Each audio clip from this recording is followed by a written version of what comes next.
ಬನ್ನಿ ಶ್ರೀಕೃಷ್ಣ ರಹಸ್ಯದಲ್ಲಿ ಕೃಷ್ಣನ ಸ್ವಾಗತ ಮಾಡೋಣ.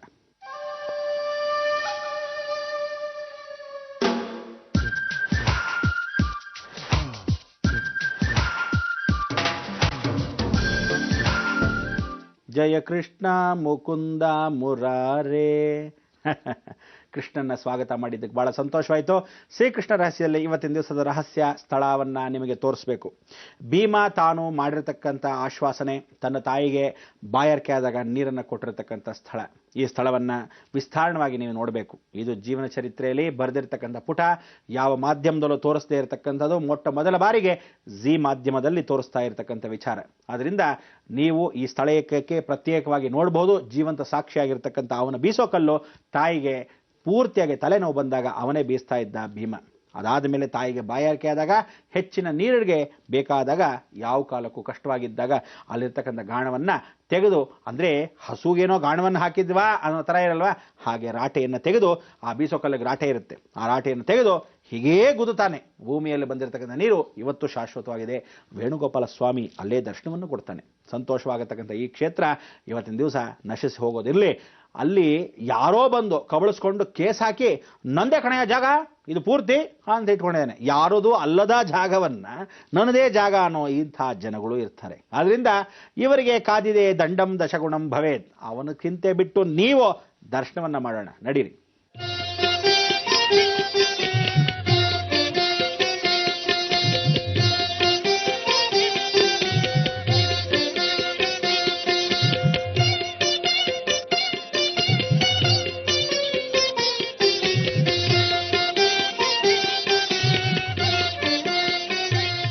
ಯತ್ರ ಯೋಗೇಶ್ವರಃ ಯತ್ರ ಕೃಷ್ಣೋ ಪಾರ್ಥೋ ಧನುರ್ಧರ ತತ್ರ ಶ್ರೀ ವಿಜಯೋರ್ಭೂತಿ ಧ್ರುವ ನೀತಿರ್ಮತಿರ್ಮಮ.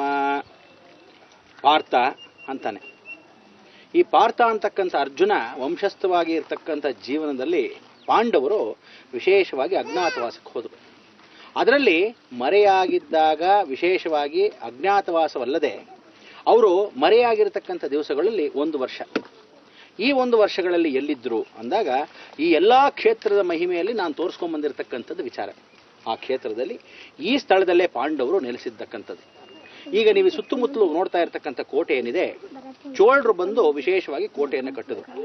ಆದರೆ ಆ ಕಟ್ಟಕ್ಕೆ ಮೊದಲು ಇದ್ದ ಸ್ಥಳ ಯಾವುದು ಅಂದರೆ, ಸಾಕ್ಷಾತ್ ಭೀಮ ಗಾಣವನ್ನ ಚಲಾಯಿಸಿದ ಜಾಗ. ಅಂದರೆ ಗಾಣ ಅಂದರೆ ಪ್ರತಿಯೊಬ್ಬರು ಒಂದು ಊಟವನ್ನ ಉಪಚಾರವನ್ನ ಮಾಡಬೇಕು. ಅವನು ಸಾಕಷ್ಟು ಭೋಜನವನ್ನು ತಿನ್ನೋನು. ಅವನು ನಳಪಾಕ ಭೀಮ ಅಂತಲೇ ಕರೆಪಡ್ತಾನೆ.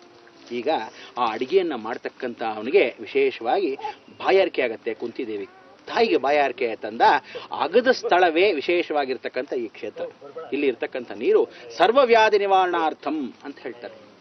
ಏಕಲವ್ಯನು ಸ್ವರೂಪವಾಗಿ ಪಾಂಡವ ಕ್ಷೇತ್ರಕ್ಕೆ ಬಂದಾಗ ಪಾಂಡವರು ಪೂಜೆ ಮಾಡ್ತಕ್ಕಂಥ ಏಕಲವ್ಯನು ವಿಶೇಷವಾಗಿ ಪೂಜಾನುಗ್ರಹ. ಇಂಥ ಒಂದು ಕ್ಷೇತ್ರದಲ್ಲಿ ಚೋಳರು ಮನೆ ದೇವರು ಕುಲದೇವರಾಗಿರ್ತಕ್ಕಂಥವರು ಏಕಲವ್ಯ ವಂಶಸ್ಥರು. ಅವರ ನಂತರ ಬಂದು ಈ ಕೋಟೆ ಯಾವ ಕಾಲಕ್ಕೂ ಭದ್ರವಾಗಿರಲಿ, ಭೀಮನು ಗಾಣವನ್ನು ಚಲಾಯಿಸಿರ್ತಕ್ಕಂಥ ಜಾಗ ಕೋಟೆಯಾಗಿರಲಿ ಅಂತ ಹೇಳಿ ಇಲ್ಲಿ ಬಂದು ಕೋಟೆಯನ್ನು ಕಟ್ಟಿದ್ರು ಚೋಳರಾಜ. ಅದಕ್ಕೆ ರಾಜರಾಜ ಚೋಳನು ಪ್ರತಿಷ್ಠಾಪನೆ ಮಾಡಿರ್ತಕ್ಕಂಥ ವೇಣುಗೋಪಾಲ. ಇದನ್ನು ನೋಡಿ ಸಂತುಷ್ಟನಾದ ವೇಣುಗೋಪಾಲನು ದರ್ಶನವನ್ನು ನೀಡಿದೆ ಈ ಸ್ಥಳ. ಈ ಸ್ಥಳದಲ್ಲಿ ಆ ರಾಜರಾಜ ಚೋಳನಿಗೆ ವಿಶೇಷವಾಗಿ ಕೃಷ್ಣ ಏನು ಮಾಡ್ತಾನೆ, ಹೋಗೋ ನಿನಗೆ ಒಂದು ವಿಶೇಷವಾಗಿರ್ತಕ್ಕಂಥ ಅನುಗ್ರಹ ಕೊಡ್ತೀನಿ ಅಂತೇಳಿ ಕಂಚಿನ ರಥವನ್ನು ದಾನವಾಗಿ ಕೊಡ್ತಾನೆ. ದಾನವಾಗಿ ಕೊಟ್ಟಿರ್ತಕ್ಕಂಥ ಕಂಚಿನ ರಥ ಇದೇ ಕ್ಷೇತ್ರದಲ್ಲಿ ನೆಲೆಸಿದೆ. ಒಳಭಾಗದಲ್ಲಿರ್ತಕ್ಕಂಥ ರಥ ಗಾಣ ಸ್ವರೂಪದಲ್ಲೇ ಇದೆ. ಅದಕ್ಕೋಸ್ಕರ ಯಾವ ಕಾಲಕ್ಕೂ ಈ ಕ್ಷೇತ್ರದಲ್ಲಿ ಯಾರು ಬಂದು ಹರಕೆಯನ್ನು ಹೊತ್ಕೊಂತಾರೋ, ವೇಣುಗೋಪಾಲವನ್ನ ಋಣವನ್ನ ತೀರಿಸಬೇಕು ಅಂತ ಕೇಳ್ಕೊಂತಾರೋ, ಅನ್ನದಾನ ಅಂದ್ರೆ ಅವ್ರ ಮನೆಗೆ 1 ಹೊತ್ತು ಊಟಕ್ಕೂ ದರಿದ್ರ ಇರುತ್ತೆ, ಅಂಥವ್ರು ಬಂದು ಈ ಕ್ಷೇತ್ರದಲ್ಲಿ ವೇಣುಗೋಪಾಲನ ಪೂಜೆ ಮಾಡ್ತಾರೋ ಸರ್ವಕಾರ್ಯ ಸಿದ್ಧಿ, ಸರ್ವ ವ್ಯಾಧಿ ನಿವಾರಣಾರ್ಥಂ ಅಂತ. ಕೃಷ್ಣ ಪರಮಾತ್ಮ ಬಂದಿರೋ ಸ್ಥಳದಲ್ಲಿ ಗಾಣವನ್ನ ಯಾವ ಸ್ಥಳದಲ್ಲೂ ನೋಡಕ್ಕಾಗೋದಿಲ್ಲ. ಯಾಕೆಂದ್ರೆ ಗುಪ್ತೇನ ಸ್ಥಿರ, ಒಳಭಾಗದಲ್ಲಿ ಭೂದೇವಿಯನ್ನು ವಶೀಕರಣ ಮಾಡ್ಕೊಂಡ್ಬಿಡ್ತಾಳೆ. ಯಾವಾಗ ಅಂದ್ರೆ ಕರ್ಣನಿಗೆ ಶಾಪ ಹಾಕಿದಾಗ ಆ ಗಾಣದ ಸ್ವರೂಪದಲ್ಲಿ ಹೇಗೆ ರಥ ಕುಸಿದೋಯ್ತೋ ಅದೇ ರೀತಿಯಲ್ಲಿ ಭೀಮನಿಗೆ ಹಾಕಿರ್ತಕ್ಕಂಥ ಶಾಪ ಮುಖಾಂತರವಾಗಿ ದೇವಿ ಆ ಗಾಣವನ್ನ ವಶೀಕರಣ ಮಾಡ್ಕೊಳ್ತಾಳೆ. ಈ ಕ್ಷೇತ್ರವೇ ಒಳಭಾಗದಲ್ಲಿ ಯಾವ ಕಾರಣಕ್ಕೂ ಯಾರಿಗೂ ಸಿಗದೇ ಇರಲಿ ಅಂತ ಆ ಕಂಚಿನ ರಥ ಒಳಭಾಗಕ್ಕೆ ಹೊರಟೋಗುತ್ತೆ. ಅದಕ್ಕೆ ನೋಡಿ ಕ್ಷೇತ್ರವು ಹೇಗಿದೆ ಅಂದರೆ ಗಾಣದ ಆಕಾರದಲ್ಲೇ ಇರತಕ್ಕಂಥ ಕೋಟೆ, ಸ್ಥಳದಲ್ಲೇ ನಿವಾಸವಾಗಿರ್ತಕ್ಕಂಥ ಅನುಗ್ರಹ. ಒಳಭಾಗದಲ್ಲಿ ಅಶ್ವವು ಪ್ರತಿಷ್ಠಾಪನಾ ಪೂರ್ವಕವಾಗಿ ಅಶ್ವಗಳು ಬಹಳಷ್ಟು ವಾಸವಾಗಿತ್ತು. ಸುತ್ತಮುತ್ತಲು ಎಲ್ಲ ಅಶ್ವಗಳು ಕಟ್ಟತಕ್ಕಂಥ ಜಾಗ. ಈ ಕ್ಷೇತ್ರದಲ್ಲಿ ವಾಸವಾಗಿರತಕ್ಕೆ 4 ಮುಖದ್ವಾರಗಳು. ಇಲ್ಲಿಂದ ಪಕ್ಕದಲ್ಲಿರ್ತಕ್ಕಂಥ ಬೆಟ್ಟದಲ್ಲಿ ನರಸಿಂಹ ವಾಸ. ಆ ನರಸಿಂಹದಲ್ಲಿ ಗುಹೆ ವಾಸವಾಗಿರ್ತಕ್ಕಂಥ ನರಸಿಂಹಸ್ವಾಮಿ ದರ್ಶನ. ಬನ್ನಿ ಆ ನರಸಿಂಹಸ್ವಾಮಿ ಕ್ಷೇತ್ರಕ್ಕೂ ಹೋಗೋಣ. ಇಲ್ಲಿ ವೇಣುಗೋಪಾಲ ದರ್ಶನ ಮಾಡಿ ಪ್ರದಕ್ಷಿಣಾಪೂರ್ವಕವಾಗಿ ಗಾಣ ಹೇಗೆ ಗುಂಡಾಗಿತ್ತು ಆ ಕ್ಷೇತ್ರವನ್ನ ಕೋಟೆಯ ಮುಖಾಂತರವಾಗಿ ದರ್ಶನವನ್ನ ಮಾಡ್ಕೊಂಡ್ ಬನ್ನಿ. ನಾನು ಅಷ್ಟೊತ್ತಿಗೆ ನರಸಿಂಹ ಕ್ಷೇತ್ರಕ್ಕೆ ಹೋಗ್ತೀನಿ. ನೀವು ಬರ್ತಿರಲ್ವೇ? ಶುಭಮಸ್ತು.